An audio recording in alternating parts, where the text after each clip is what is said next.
What I want to talk about in this episode is artificial intelligence and cyber. Because the reality is a chief information security officer needs to understand the problem, understand the issues, and make the executives aware of it by giving them solutions to those problems. Welcome to Life of a CISO. I'm Dr. Eric Cole, your host, and we'll be taking you on a journey each week on what it takes to be a CISO and what are solutions that you can implement today if you are currently a Chief Information Security Officer or if you want to be one in the future. This is Life of a CISO.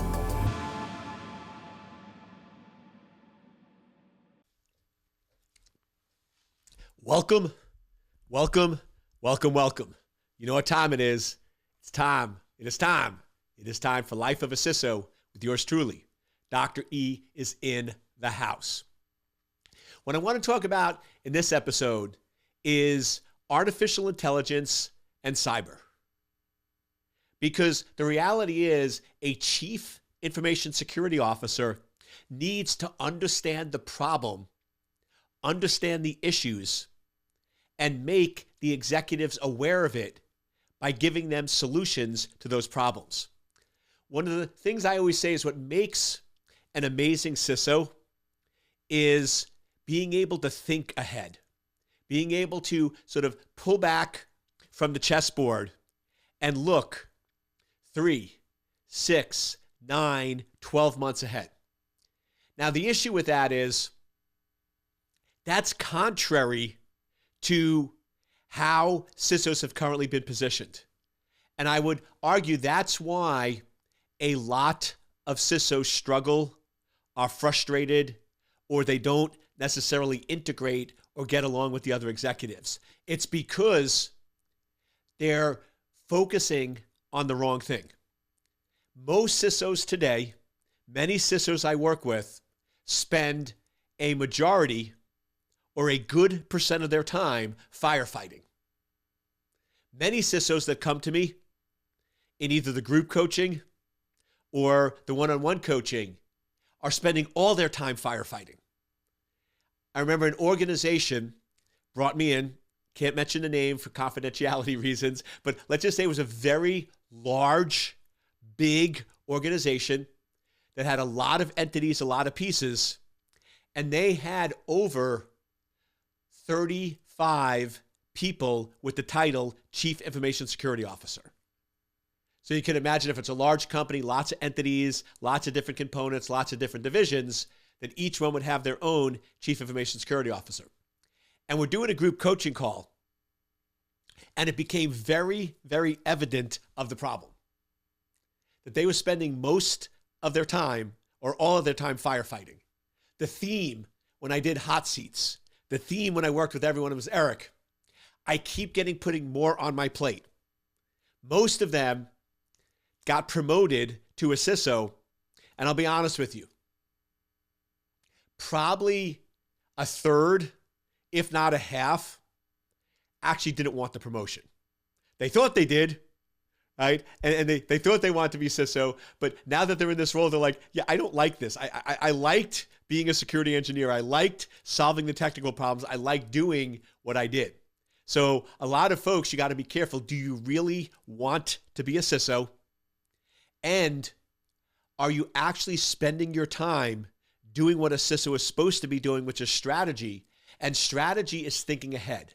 Strategy is looking at the future. So what I want to cover in this episode is a topic that if you're a CISO or want to be a CISO, it must be a big blip on your radar. Artificial intelligence. Now, in some aspects, it's already here. Right? In some aspects, there's components of it where the train has left the station. So the reality is, you're not going to stop AI. You're not going to prevent it. It's going to be in your organization. People are going to use it. They are going to embrace it, whether we like it or not, whether we believe it should or should not be the case. If you're in a business and in an organization, you have to recognize the truth, which is AI, at least for the foreseeable future, is going to be in your business. It is going to increase. People are going to use it. And the more you fight it, the more you deny it, the more you try to get in front of it and stop it, they're either going to hide it from you or you're going to get run over by the train. So we just have to recognize the reality of, at this point in time, the AI train has left the station. It is operating at a very fast pace. And what we need to do is jump on the train and figure out, how do we make this very fast, very dangerous train that's moving very, very quickly, right? How do we make it as safe and as secure as possible? So it's something that we have to embrace. We have to be spending a good amount of time on it, because if we don't, in 6, 9, 12, 24 months, it's going to create massive problems and massive issues with cybersecurity. So it's something we as CISOs must understand and must get our arms around. So I always like stepping back and looking at the fundamentals, always looking at the basics. So if we sort of go back to the basics, let's just define a few terms.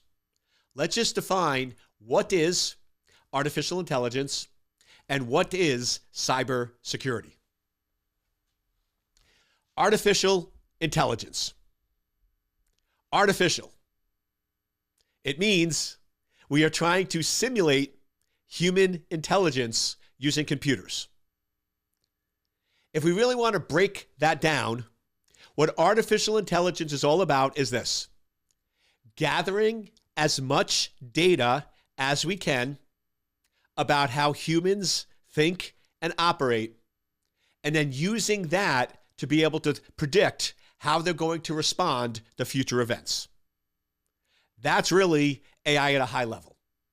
Whether you want to look at knowledge base, whether you want to look at neural networks, you want to look at machine learning, all of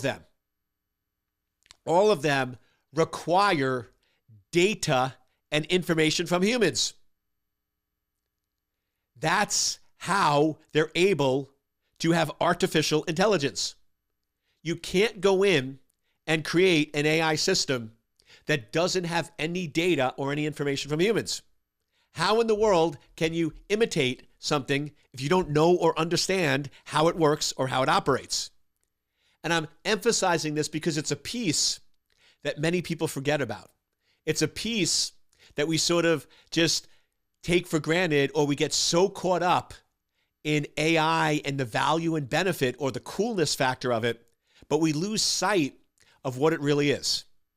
Now, I'm going to push it a little bit, right? Take a little more extreme approach, but I really want to drive home this point. AI is all about extracting data and information from you. The more data it can get, the more private, intimate details it can get, the more effective it can be. Let's just look at an AI system for medical. An AI system for medical. So instead of you having to call a doctor every time there's an issue, what if, and I'm not saying what if, there is, right, AI systems that will act and behave like a doctor. Now, at a high level, everyone likes this. Doctors like it because they are so busy now. I mean, we need more doctors, more nurses. I mean, they are so overworked and they are so busy now just because of everything going on with COVID and flu and medical issues. I mean, that's a huge, hot topic right now. And doctors are overworked. People are always calling them, always asking questions. So from a doctor's standpoint, they're like, yeah, it would be great if there was a system that could handle the basic things. So things that are pretty easy, like, oh, you need to drink more water, or you need to exercise, or you need to eat more, or you need to take this vitamin, or you're deficient in that vitamin, or take an aspirin, or things that are very predictable from their mind. Not predictable to us, because if it was, we wouldn't ask them. So from a doctor's standpoint, if they can educate the public to be slightly more educated on medical issues, not completely, right? You don't want to replace doctors, but you want to make the public a little more educated on medical issues so they don't call doctors for the minor stuff. They only call them for the major stuff. So this way doctors can focus their time on what they love to do, which is really diagnose those more critical problems that require their brilliant minds to be able to solve. So from a doctor's standpoint, from a surface, yeah, an AI system sounds great. But for that AI system to be effective, it essentially needs to get inside the mind of the doctor. It needs to think like a doctor thinks. It needs to access what a doctor knows. The more data it has, the better off that AI system will be. Now, here's where the balance comes in. If the doctor only gives the AI system the basic knowledge, then the AI system is limited in what it can do, which, if you really think about it, from a doctor's standpoint, is what it wants. It actually wants AI to be limited. You actually don't want AI to replace the doctor. Now, I know, I agree with you. Computers can't have original thought. Computers can't solve problems. They can only reproduce problems they've seen before. The difference between a computer and a human is one simple fact. Computers can only solve problems that humans have seen. Humans can solve new problems that they've never seen. Now, where the line gets super scary, my friends, with AI, where things start getting super, like this is out of control, is if we get to a point where we have solved most of the problems, and there's not a lot of new problems, and we've solved it, and we've come up with every possible way to solve those existing problems, and we give that data to a computer, in some aspects, we're making ourselves obsolete. Because now, the computer is available 24/7, always ready, always available. We're not. So now we have to be careful of how much information or data we give that computer. Now, maybe a better example, because it's already happened, is with chess. What is the difference in the abilities of a chess player? If you look at an amateur chess player, a good chess player, a great chess player, a master chess player, or a grandmaster, what is the difference? The difference is how many moves ahead can you predict what the opponent's going to do. It's basically seeing above the chessboard and getting inside the mind of the person you're talking to.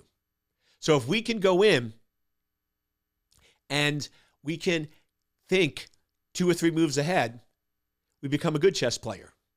If we think 5 moves ahead, we're a great chess player. Grandmasters can think 12, 15, 18 moves ahead. But that requires a lot of processing power. So watch what happens. When we want to create a computer, an artificial intelligence computer that can play chess, what do? We don't go to the average players because we don't want to create an average computer. We go to the grandmasters. Now, the grandmasters, in some cases, were a little tricked because they were told, listen, you're so smart and brilliant. We want to understand how you think. Wouldn't it be great if there was a computer that could play chess? And wouldn't it be great if it could challenge you? Because one of the things with a grandmaster is it gets bored. If it always wins, if you are always winning, if you are the best and you always win, you get bored. So how cool would it be to create a digital twin of me and for me to play chess against myself? That would actually make me better. That would get me to start creating more effectively. So that could be a great thing.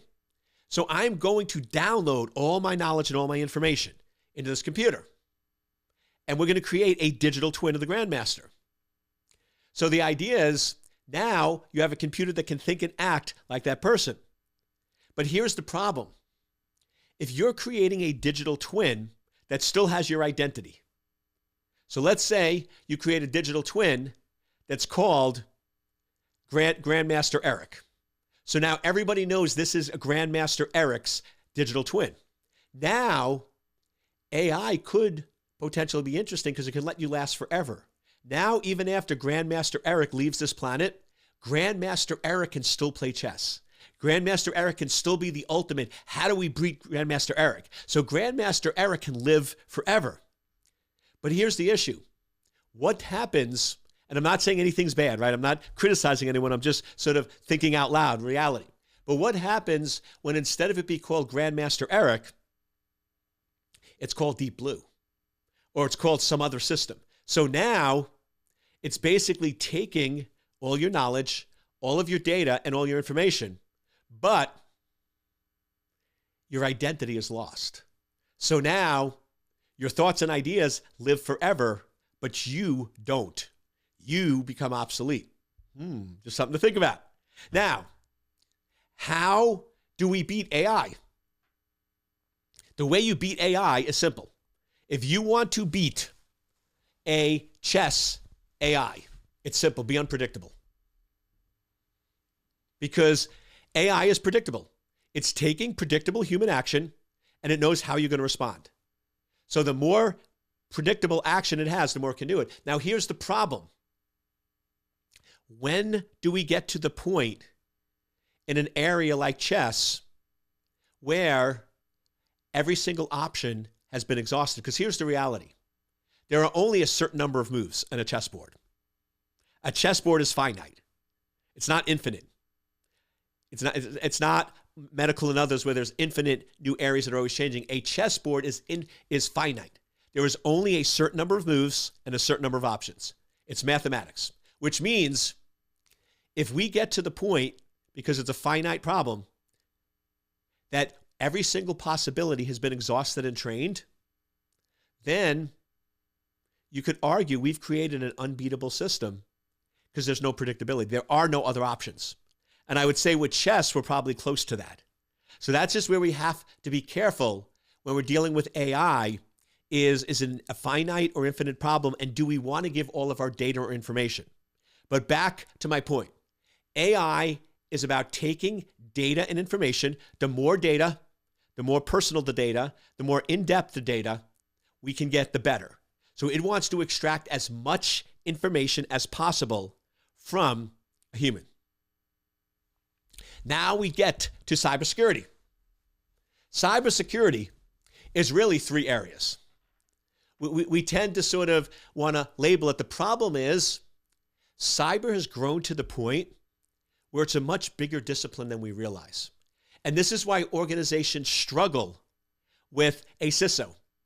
Because in most companies, a chief information security officer is really not a chief information security officer. If we really look at information security or cyber security, it really covers three areas: confidentiality, integrity, and availability. Confidentiality is about data privacy. So data privacy is a component of cybersecurity. Then we get into integrity. Integrity is, are we doing what we say we're doing? Are the numbers accurate? Are the numbers correct? If you really look at it, integrity is auditing. And then we have availability, which is really IT. So if we really want to be open and honest with the definition we created, now we can change the definition, but the definition of information security or cybersecurity that we've created and we use today is really data privacy, auditing, and IT. So now you can start to see that this is problematic if it's not organized. Now, if it's done correctly a chief information security officer should be one of the top 5 officers. You should have at a company a CEO, and reporting to the CEO should be 4 people.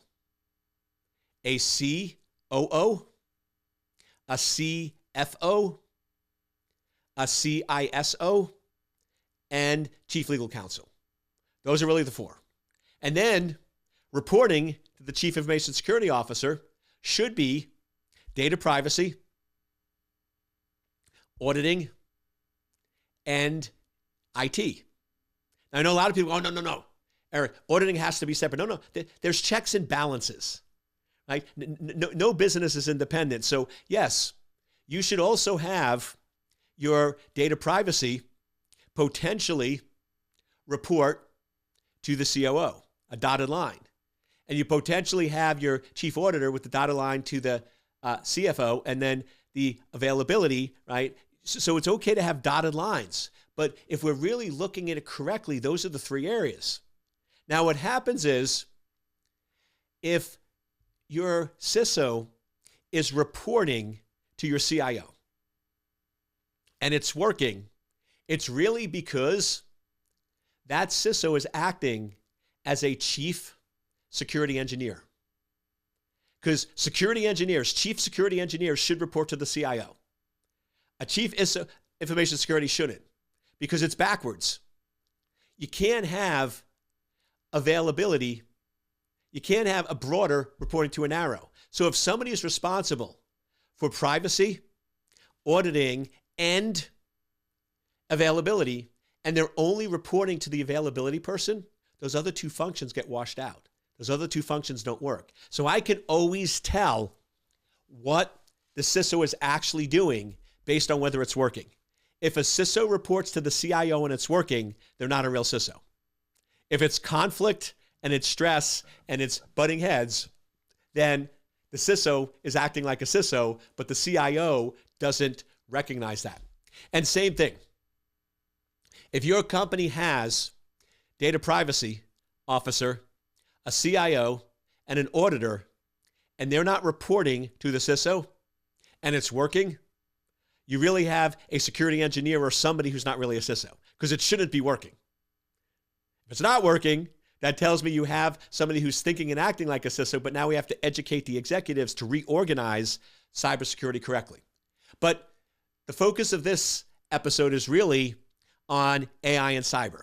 So I want to spend the final part of this really focusing in on that. So now, let's just imagine we have a whiteboard. And let's just imagine we're putting on one side artificial intelligence. Artificial intelligence is about access to data, access to information, sharing of information, sharing of data.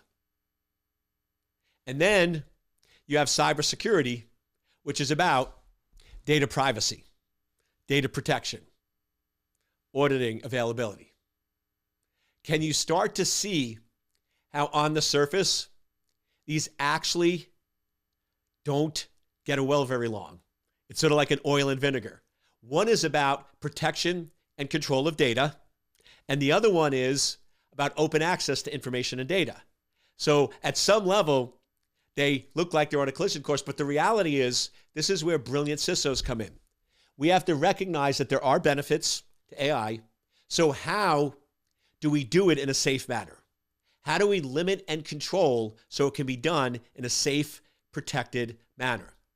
And a great example of this is with humans. Let's just real quick.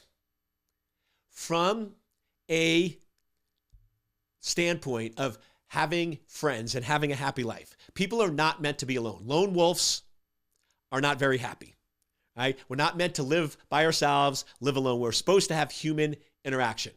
We're supposed to have human exposure, have friends, have a significant other, have families, right? All those types of things. That's important to us. That's healthy. We need that. However, what is the primary function of a human? What is the primary job? When all is said and done, your primary job is survival. How do you survive? Safety. from a pure place perspective, what's the best way to be safe? By yourself. If I'm around other objects, those have the potential to hurt me. If I go out in the open, when I go out in the woods, that's not as safe as being in the cave. When I'm out in the woods, it's not as safe as me being by myself. When I'm by myself alone, if I'm in an area where I'm either at the top of the mountain and I'm observing and watching everything and listening and tracking anything that tries to come near me, that, you could argue, is very safe. However, that's not very functional. You're not very happy, and you can't, and this is where it gets contradictory, you can't survive long term because you need to eat. You need love. You have needs. So the short-term reality is, yes, short-term, to be safe, we stay away from people. We stay away from objects. We stay away from doing anything. But we realize we need to eat. We need to survive. We need love. So we accept those risks, but we minimize them. So we go and accept, yeah, it is risky. Going out in public is risky. Somebody could hurt you. Somebody could kill you. Going out and getting in a relationship, same thing, somebody could hurt you. But we balance and manage those risks by putting some very basic principles in place.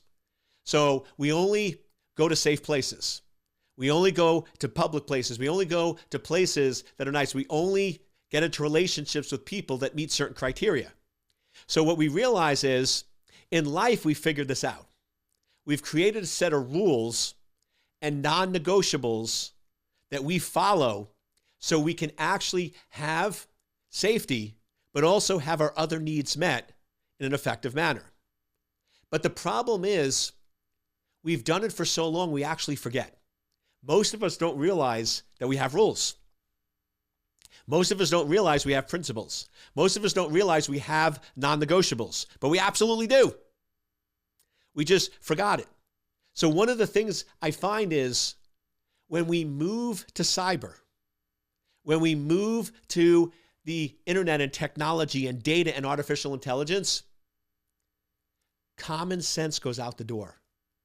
Things we would never do, we do in cyber because it's something we've not been trained on and we're not used to.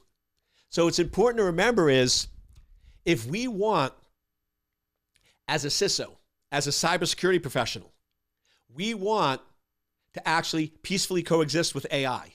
We want to allow data sharing. We want to allow AI models to be built. We need to have rules and principles and non-negotiables in place.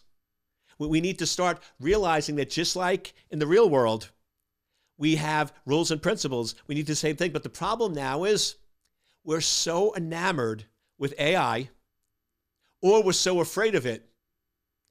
Right now, there's no balance. People are operating at one or two extremes. There's two types of people out there. There's two types of security people out there. One is the type that are fully embracing it. They fully love it. I'll give you an example of one of those. I just had one of my really good friends. They're a coach. And they came and they're like, Eric, got to check this out. It's the coolest thing on the planet. I created an AI engine that thinks and acts like me. Can you test it out? And they sent it to me. So I started going in and interacting with it. And I called my friend back. They're like, what do you think? I'm like, I have two comments.